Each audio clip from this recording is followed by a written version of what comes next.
Lalu siapakah makhluk yang nomor 3 setia kepada Allah itu? Hanya satu kelompok dari 73 kelompok yang setia kepada Allah itu. Siapa itu? Ahli sunnah wal jamaah.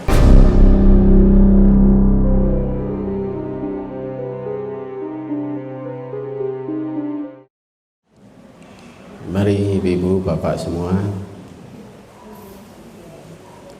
hasbunallah wa ni'mal wakil, ni'mal maula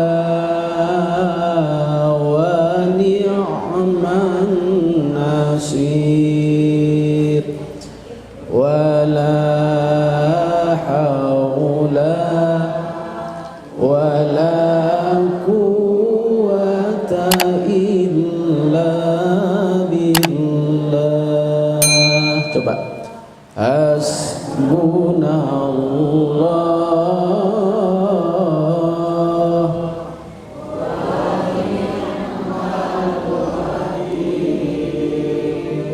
ni'mal maula wa ni'man nasir,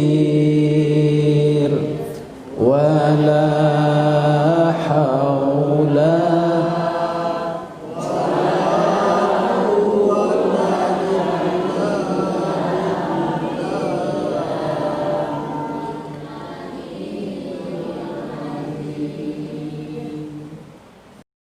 Kata fakkara itu ada 19 kali dalam Al-Quran.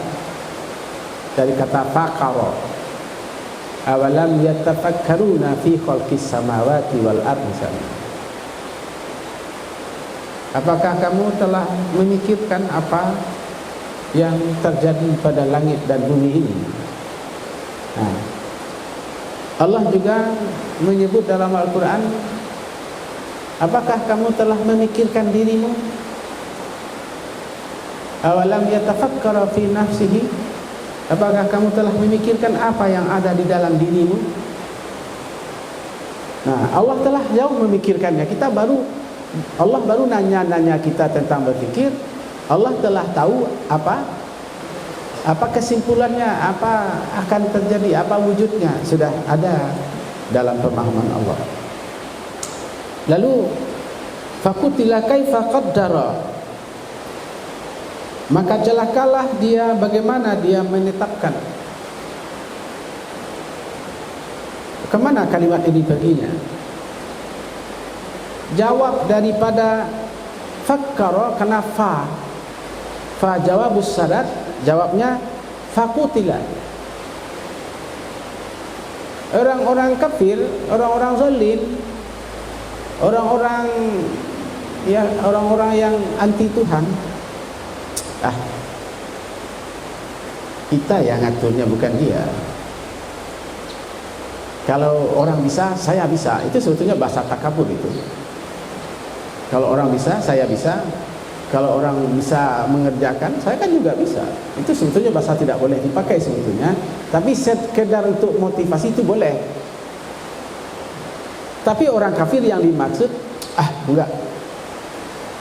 Yang ngatur kita, yang ngatur alam ini kita, yang ngatur dunia ini kita.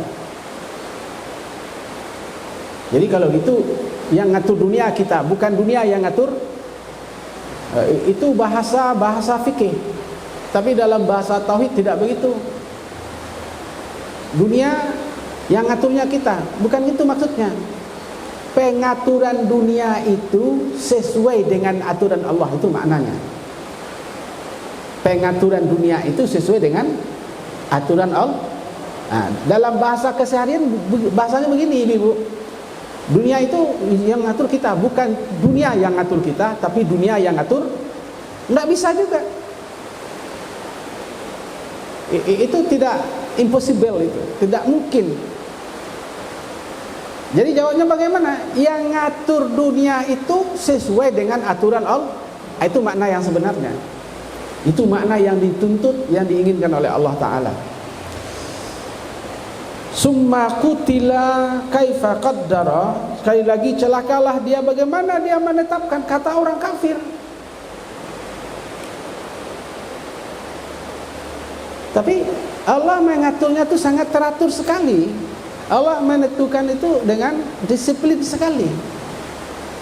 Tak ada yang benturan, tak ada yang benturan. Ibu, kalau kita sudah sakit kepala, sakit influenza, sakit batuk, ya kan? Ya, satu aja sakit di tubuh kita ini. Andaikan ada sakit lain, mana yang paling kuat dari seluruh sakit itu? Maka sakit yang di bawahnya itu di bawah standar itu. Contohnya,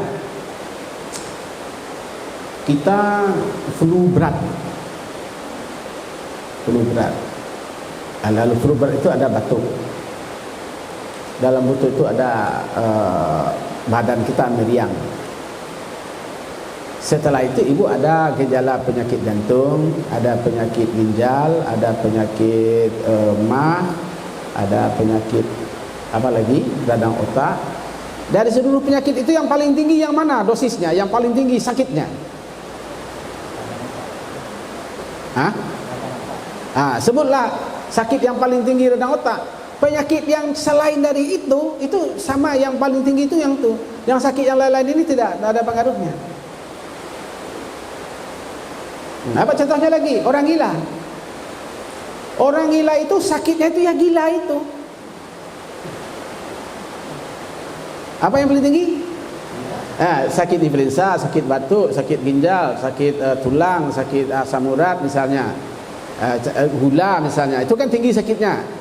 Tapi tercap dia sakit sakit gila, maka orang gila digigit nyamuk dia tidak malaria. Berhujan-hujan dia sehari siang malam ini dia tidak akan pernah influenza. Percayalah ibu dengan saya itu, ya kan? Duduk dia di tong sampah itu, kan dimakannya yang busuk-busuk, yang bau-bau itu, dia tidak akan mencret, dia tidak akan diare.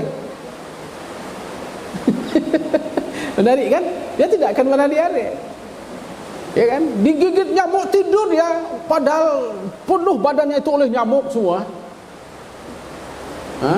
Dia tidur di empelan-empelan sana, sedangkan di dalam rumah aja kita digigit nyamuk, dia gigit tidur ya, enak aja dia, bakaruh dia lah. Saya karuh ya. Dia kan gigit nyamuk dia tuh. Nyamuknya itu tidak mengganggu apa-apa kepada tubuhnya lagi karena dia kebal dengan penyakit gilanya itu. Gitu. Nah, betapa hebat Allah. Itu yang saya maksud dengan summa qutila kaifa qaddara. Kok dipertanyakan lagi? Orang-orang kafir ini tidak puas dia ditanya. Nah, Allah buktikan dengan cara-cara yang seperti itu. Summa nazara. Kemudian dia merenung, memikirkan. Tidak akan pernah terfikirkan, tidak akan terjangkau oleh akal mereka. Ibu jamaah yang semua yang saya ingin katakan, apa ujungnya? Lalu mereka berwajah masam dan cemberut. Terutama sekali kalau dibacakan Al-Quran, kebenar-kebenaran, datanglah Ustaz Wahlan memberi ceramah, dia pandang enteng, dia tidak responi Ustaz Wahlan ini. Kenapa? Karena ayat berikutnya menyebutkan kemudian berpaling dari kebenaran dan menyombongkan diri. Ibu, tingkat yang paling tinggi dari kerusakan batin itu sombong. Tingkat yang paling tinggi dari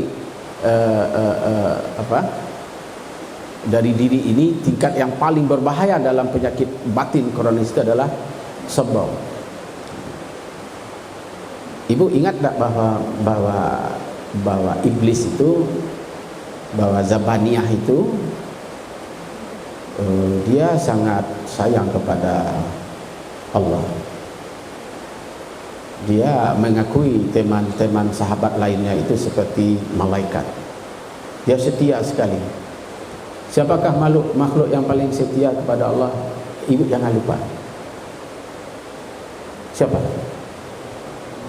Makhluk yang paling setia kepada Allah itu jin.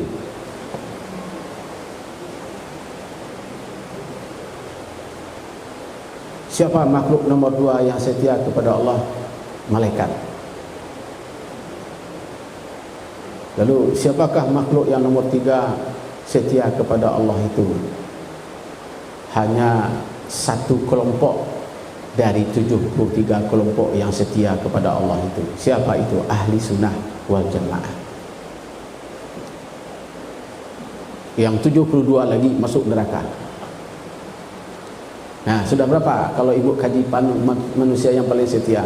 Pertama, iblis atau jin. Yang kedua, malaikat. Yang ketiga, satu kelompok dari kalangan manusia yang setia kepada Allah itu. Siapa dia? Ahli wal jamaah. Ada 2. Nah, 72-nya masuk neraka. Yang satu kelompok tadi, dia bagi pula surga itu tidak semuanya masuk surga yang sama, tapi masuk surga yang berbeda. Nah, saya tak tahu ibu ini masuk surga yang mana gitu. Tapi yang jelas saya yakin dari wajah bapak-bapak ibu semua yang hadir di pagi ini semuanya masuk surga. Terkecuali yang tidak masuk surga tadi, yang tidak ikut mengaminkan. Coba saya yakin ibu bahwa kita semua masuk surga. Ya. Tidak ada yang mau mengaminkan lagi. Baik. Nah. Kemudian mereka berpaling dari kebenaran dan menyombongkan diri. Lalu dia berkata, Al-Quran itu hanyalah dipelajari oleh orang-orang yang dulu saja. Nah, apa bahasa sekarangnya? Karena diajak andai ustaz waktu bapak ketek-ketek di hujung mah. Paina awak mengaji kini kau kan itu juga mah. Alun mengaji dan kalau nado awak kalau itu juga kaji mah. Sembahyang, puasa, zakat, haji, pergi mengaji, menuntut ilmu. Tengah awak lai, itu setari. Jadi paina awak mengaji kini nanya kecek andai ustaz tu nanya kecek dulu yo tu mah. Itu ya cuma tinggal ada awak sebenarnya. Itu banyak mengaji apa? Itulah hati muka lu dibukanya itu lelah leh. Nah, itu banyak buat mengaji. Nah. Ya kan lagi disampainya dari ustaz-ustaz tu mah. Ya nana pen ustaz tu nak kapatang dulu dulu yo. Kamu ikuti lo itu tu. Yo hati yang muka lu boleh. Tak dia tu lelah kan nanti boleh boleh. Nanti itu apa masuk neraka tu Pak? Itu kebahal leh. Jadi sederhana sebenarnya menyimpulkan kehidupan konyo. Nah, termasukkah dia orang yang tadi sombong tadi? Sama. Ada orang yang sombong itu akbar. Ada orang yang sombong itu kibir. Ada orang yang sombong itu ujub. Jadi ada 3. Jadi sombong akbar, sombong kibir, sombong ujub. Nah, contohnya jadi lo dan dibanding aja kawan-kawan di sekolah rumah lain jo pergi mengaji. Dicaliak lo sekolah rumah tak ada pernah kaman saji. Awak caliak diri namanya atau namanya sombong ujub. Ni ujub ujungnya sombong tu mah. Lagi gak rancak jadi gak taat je bos tek. Dibanding aja sianu jauh lah. Ya setidak-tidaknya kalau nak akan masuk surga Jannatul Ma'wa, masuk Darussalam je kan Allah tu. Inyong lu nama ngiciang inyong ke masuk surga Darussalam kau mah. Sampai waktu itu berkau cerita tu mah. Nah, Bapak Ibu hadirin yang saya hormati, maka dia berkata Al-Quran itu hanyalah omong orang-orang yang dahulu itu aja, tidak ada bedanya itu. Ini hanyalah perkataan manusia. Yang kedua, nak lebih Al-Quran itu adalah sebuah imajinasi manusia. Kalaupun nyo yakini kepada Allah itu yang menurunkan Al-Quran itu, Hanya seketek. Ibu, dulu ngaji tingkat kajian keyakinan tu Aba ulang balik bu supaya jangan ragu. Yang paling rendah sekali itu namanya Raibin. Raib 10%. Yakin ke malaikat 10%, ke Allah 10%, ke Al-Quran 10%, ke hari akhirat 10%, kadar baik, kadar buruk 10%, kepada Nabi 10%. Namanya Raibin. Di atas Raibin tu ada namanya Waham. Untuk supaya jangan ragu apa. Bara Waham tu antara 21, antara sabaleh sampai 25. Ya lihat tu lah aku tidak. Tapi semayang je lah. Ya lihat tu neraka kau. Tapi kau masuk neraka je mas semayang je lah. Jadi semayang itu cak-cak saya tanya. Semayang orang semayang. Semayang apa? Nanti semayang orang. Itu kejadiannya begitu mah. Di atas itu ada namanya syak. 31% itu sampai kepada 40%. Seketekna syak kan. Syak. Apa artinya ragu itu Bapak? Artinya ragu semua. Berapa persen? 40% sampai 41% itu. Kemudian di atas itu namanya zon. Itu antara 42% sampai 51%. Berada saja kita pada tingkat baina 50 tambah 1 udah 50-50 plus 1. Walau biasa seketek lah mak, seketek salah mak. Apa maknanya? Orang yang pada tingkat zon saja sudah bisa masuk surga. Tapi jangan mimpi untuk mendapatkan surga yang lebih tinggi. Kenapa? Ada allazina yazunnuna annahum mulaku rabbahum. Mereka yakin akan berjumpa dengan Tuhan. Zon tu. Zon kata zon, yakin dia. Ya. Artinya dia telah masuk sedikit ke pintu gerbang yakin saja. Sudah, okey. Ya. Lalu di atas itu baru yakin. 52% sampai 60%. Dia telah mulai baca Al-Quran, dia telah mulai mengamalkan Al-Quran, dia telah mulai datang ke masjid, dia telah mendatangi ta'alim, dia telah melakukan sebagian-bagian ayat mengaji hadis-hadis Nabi sallallahu alaihi wasallam, bagaimana Nabi mencontohkan kebaikan-kebaikan, bagaimana Nabi berdakwah, bagaimana Nabi mendidik, bagaimana Nabi membimbing orang lain segala macam. Nah, dia telah termasuk kepada kajian yakin.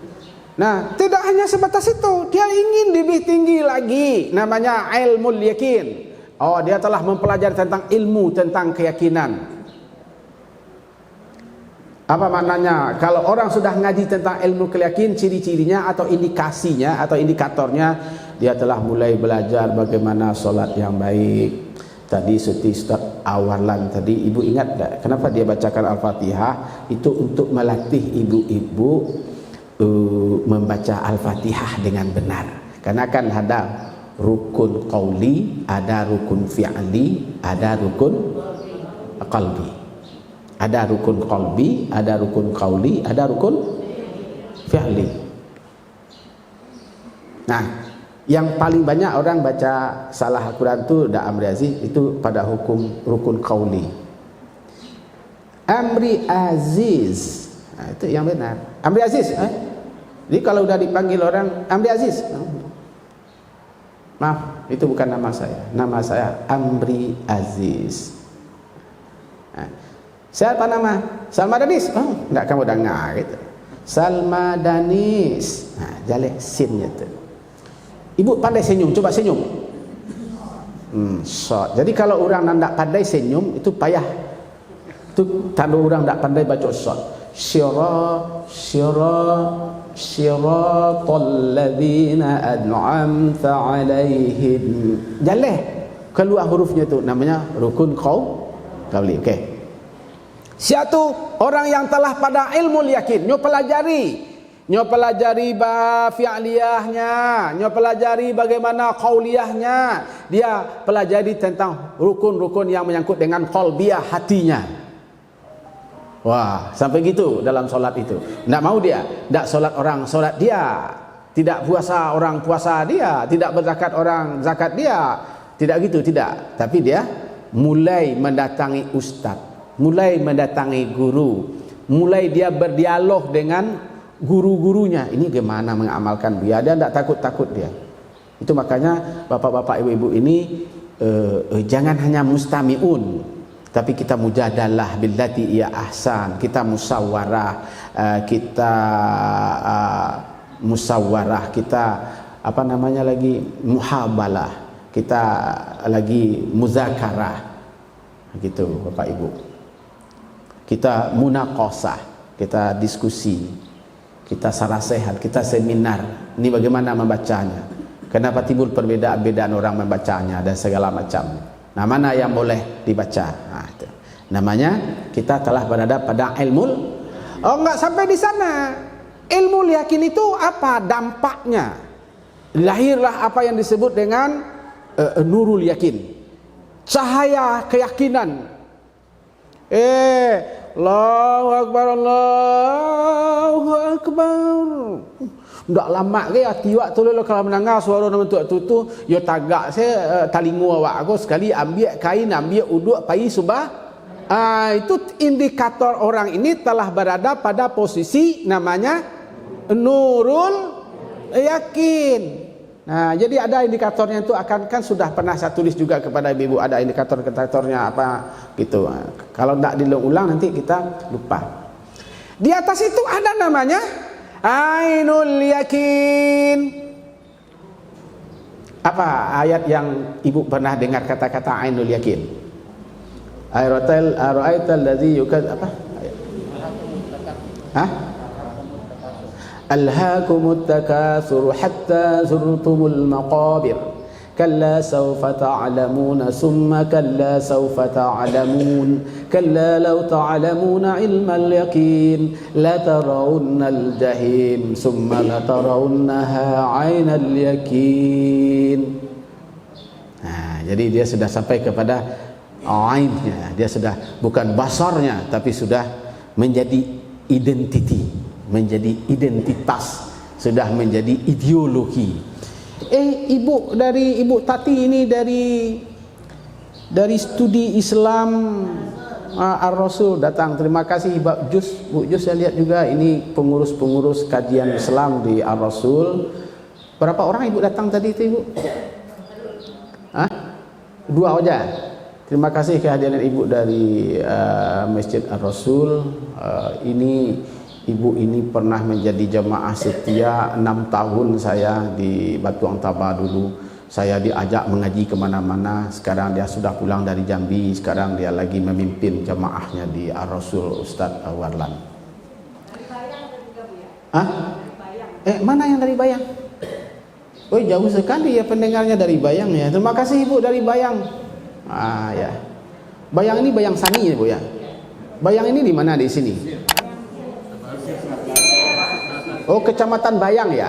Kan ada namanya Koto Baru, ada namanya Koto berapa? Ayang dari mananya ini? Pasar Baru. Oh, Pasar Bayang, baik. Ya, saya izin kemarin saya ini meminang wanita Koto berapa gitu. Saya kemarin ini ke Painan meminang untuk anak adik saya untuk menjadi apa? Menjadi apa lagi? Saya menambah silaturahim saya dengan kawan-kawan di Koto berapa gitu, dekat SMP, dekat SD sana. Baik, ibu-ibu. Terima kasih kedatangan Ibu. Mana Ibu yang tak baru, yang baru mana ini? Ibu dari mana Ibu? Oh, Pak Kerakah di mana Ibu? Oh, alhamdulillah. Biasanya ada Bu Neng di sana. Ya. Bu Neng tidak datang ya? Oh ya, terima kasih kehadiran Ibu ya kembali. Ya. Ada yang baru, wajah baru ini, wajah baru Ibu dari mana Ibu? Oh, Ibu dari Bandar Buek ya. Terima kasih Ibu yang bersama Ibu Aspiah. Oh ya, terima kasih Ibu Aspiah. Nah. Hah? Oh, alhamdulillah. Terima kasih Ibu kehadirannya di sini. Siapa lagi yang bapak-bapak yang? Ya baik, ada juga yang belum datang, ada yang sudah datang. Ini Bu Tati. Ya begitulah cara ngaji kita. Baik, sedikit lagi. Kala aku akan memasukkan mereka ke dalam neraka sakor. Siapa tadi? Ada satu lagi, hakul yakin. Itu tingkat sudah para syuhada, itu pada sudah tingkat nabi, itu pada sudah tingkat aulia, itu sudah pada tingkat al-ulama dalam pengertian mengamalkan ilmunya dan punya pengikutnya. Baik, hakul itu yang sudah 100%. Tapi saya minta sama Ibu 50-50 plus one aja sudah masuk surga. Jadi andaikan Jeki nanti masuk surga Firdaus umpamanya, atau Ustaz Walan masuk Firdaus, kan dia bisa lihat Ibu ke surga di bawahnya gitu. Ya gitu. Ya, tapi Ibu, Pak Ustaz Warlan, boleh tidak kami melihat di mana tempat surganya Ustaz? Oh, tidak akan pernah bisa itu Ibu. Nah, tapi kalau orang yang sudah berada pada surga yang paling tinggi, dia boleh melihat surga yang di bawah. Nah, tapi orang yang berada dalam surga yang di bawah tidak bisa melihat surga yang lebih. Ya, tapi setidaknya masuk surga aja Ibu, sudah luar biasa gitu. Baik. Ibu-ibu jamaah yang saya muliakan, tahukah kamu apa neraka sakor? Neraka sakor itu ada beberapa kali dalam Al-Quran. Sakor itu tidak meninggalkan dan tidak membiarkan. Daging awak kau Ibu, jo tulang-tulang awak tu hancur, namanya tu. Gelamai dibuat, itunya bentuk lah balik. Sudahnya bentuk hancak lah balik seperti awak kau, nyubakai lo balik. Tu bentuk sudah tahu kerja awak tahu. Yo maki-maki awak tu. Mengapai awak keluar tu. Ada pek tangan awak kau angin seketek kan. Oh itu tak tanggung kadangnya hati awak. Kan angin saya seketek ban tak luar seketek. Saya tunjuk saya keluar seketek tu akan menggapai-gapai mah. Tak kan bakar mah. Itu tak seketek kadangnya hati awak tu kalau di dalam neraka sakor. Itu dijelaskan oleh 31 hadis tentang bagaimana dahsyatnya neraka sakor itu.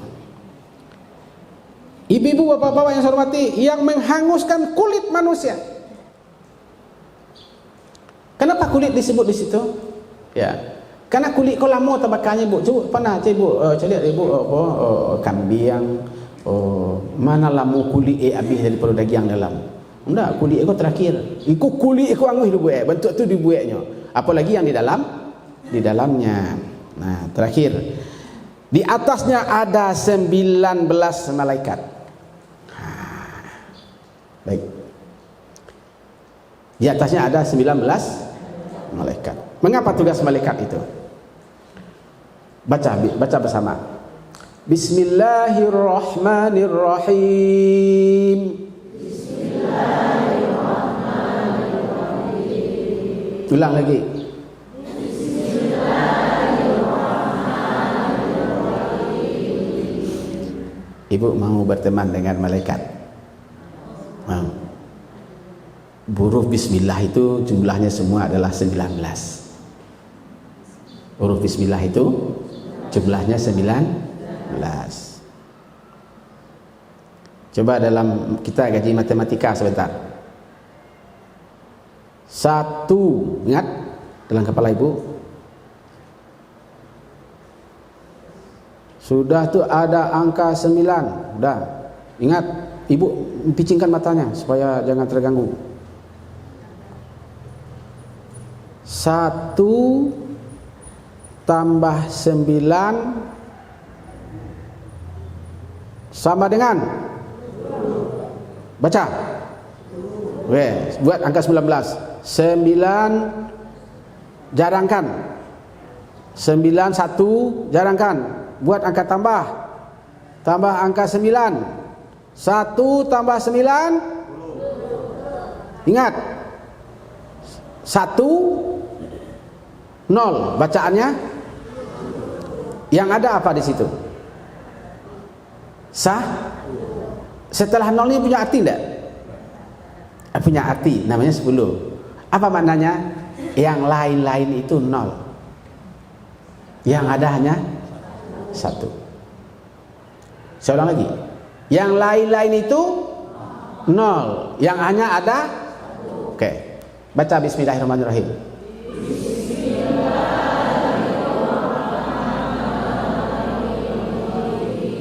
Oke. Ibu sudah dapat 10. Ibu bekerja memasak. Nilai memasak ini adalah 1000 kali 10. Berapa? Berapa? Berapa nilainya? Oke. Saya sholat, nilainya adalah 10 juta kali 10. Coba. Saya bersedekah, nilainya 100 juta kali. Oke. Itu kalau saya beruduk. Kalau saya beruduk, kalau tidak beruduk itu 10. Kalau beruduk kali 10 lagi, 100 kali 10 juta. Lalu saya belum ikhlas, ditambah dengan ikhlas. Berapa nilai ikhlas? 1 juta. Berapa miliar? Tidak akan ada maknanya sama sekali kalau tidak diawali dengan Bismillahirrahmanirrahim. Nah, ingin berteman dengan malaikat? Banyak baca bismillah. Itu artinya, mau berteman dengan malaikat? Awali pekerjaan dengan bismillah. Apa saja? Bagaimana kalau zikir bismillah? Bismillah, bismillah, bismillah, bismillah. Cukup? Tidak. Bismillahirrahmanirrahim prototipe gambaran secara umum. Sebetulnya bismillah, bismil malik, bismil kudus, bismil ghaffar, bismil qahhar, bismil aziz, bismil sabur, dengan nama kesabaran Allah. Nah, oke, itu kajian tasawuf sedikit tadi itu. Yang sedikit tadi itu namanya tasawuf. Itu namanya yang tersuruh. Jadi Allah hanya membuat bismillahirrahmanirrahim itu sebagai gambaran umum saja. Apakah itu saja? Tidak. Al-Malik, Al-Qudus, As-Salam, Al-Mu'min, Al-Muhaimin, Al-Aziz. Apa lagi? Al-Jabbar. Apa lagi? Terus sampai as. Kenapa tidak kita baca Bismil Qahhar, Bismil Jabbar, Bismil Aziz, Bismil Rizq? Nah, itu maknanya Ibu. Nah, nanti akan kita dalami kajian-kajian tasawuf terkait dengan Asma'ul Husna. Kenapa orang-orang tasawuf dia zikirnya pendek tapi rutin? Dia rutin. Baik Ibu, alaiha,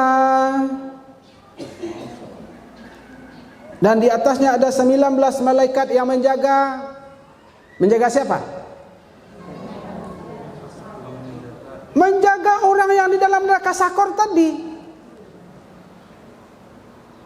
Oleh karena itu, untuk bebas kita dari sakor, banyaklah memulai dengan Bismillahirrahmanirrahim dan jadikan Bismillahirrahmanirrahim itu sebagai sebuah zikir. Bismillahirrahmanirrahim, Bismillahirrahmanirrahim, Bismillahirrahmanirrahim. Ibu, apa yang sesungguhnya kita harapkan dari Allah itu? Kasih sayangnya, rahmatnya. Ibu jangan mimpi untuk bisa dengan ibadah ibu menembus surga, nggak bisa. Jangan ibu dengan zakat, puasa, haji ibu bisa akan memperoleh surga, nggak bisa. Mendapatkan surga itu dengan rahmatnya. Banyak ajalah kita salat, Allah akan beri rahmat. Karena orang-orang tasawuf dia tidak pernah mengharapkan apa yang dibuatnya untuk mengharapkan imbalan dari Allah. Itu orang tasawuf. Dia berharap yang dimintanya adalah rahmat Allah. Yang dimintanya adalah ridha Allah. Ya Allah, ilahi anta maqsudi wa ridhoka matlubi. a'tini mahabbatak wa ma'rifatak. Jadi yang dimintanya cinta Allah, yang dimintanya itu adalah ilmunya Allah. Ibu-ibu, bapak-bapak hadirin yang saya hormati, dan ayat berikutnya adalah ayat penjelas, ayat penegas ya, bagi orang-orang yang tadi engkar begini resikonya, bagi orang-orang yang baik ini konsekuensinya. Ayat ini akan kita teruskan minggu depan insyaallah. Saya rasa itu Ustaz Warlan. Mari bersama. Subhanallah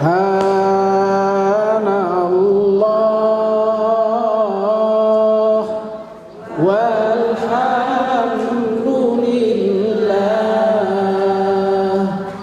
wa la ilaha illallah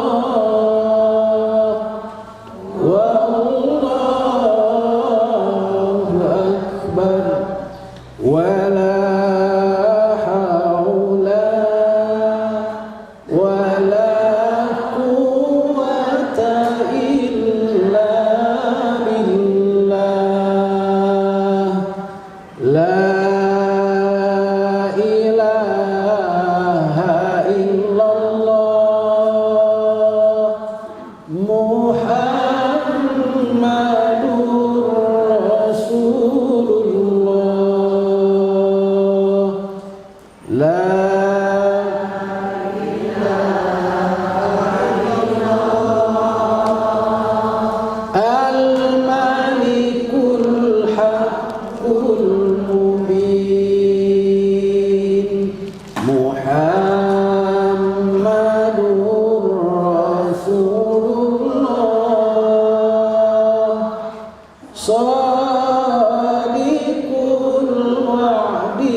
semua, mari kita baca Ummul Al-Quran bagi kita yang sakit, bagi keluarga kita yang sakit, bagi anak kita, cucu kita, keluarga kita, dan mungkin bagi kita yang setengah galau menghadapi berbagai hidup dan kehidupan ini. Mari kita baca Ummul Al-Quran bersama, semoga kita dihindarkan dan dibebaskan dari semua itu. Ila hadratin Nabi Mustafa Muhammad sallallahu alaihi wasallam wa ala alihi wa sahbihi kiram wa khususan hadhihi niyah al-Fatihah.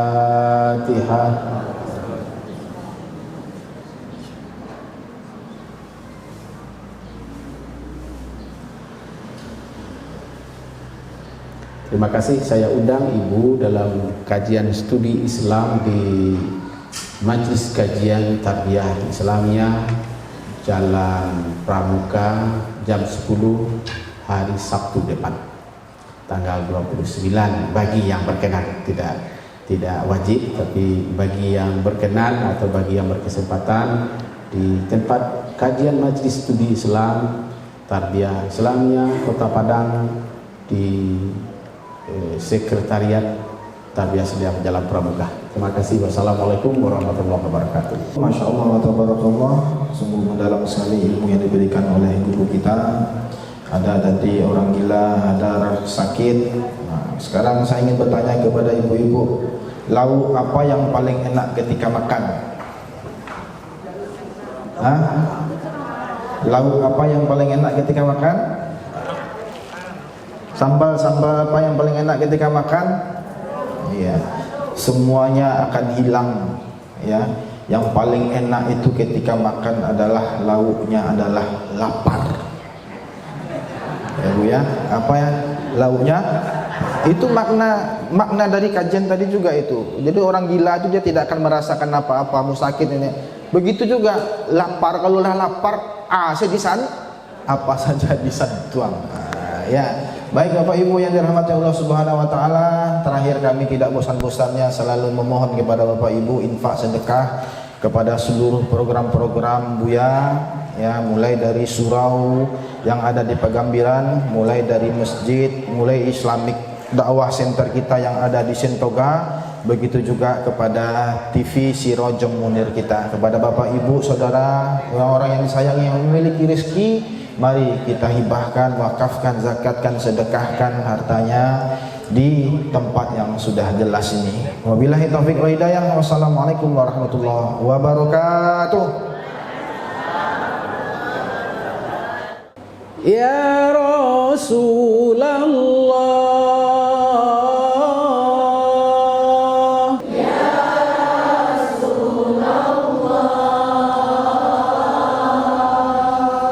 ya Nabi Allah,